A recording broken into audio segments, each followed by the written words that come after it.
निदहाति वेदः स नः पर्षदति दुर्गाणि विश्वा नावेव सिन्धुम् दुरितात्यग्निः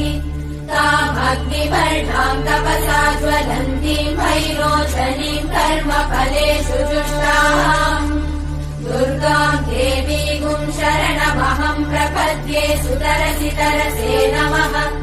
अग्ने त्वम् पारयानव्यो अस्मान् स्वस्तिभिरति दुर्गाणि विश्वाः पूष्य पृथ्वी बहुला न उर्वी भवातोकायतनयाय शम्योः विश्वानि नो दुर्गः जातवेदः सिन्धुन्न नावाधुरिदाति वर्षि अग्ने अत्रिवन्मनसा गृहाणोऽस्माकम्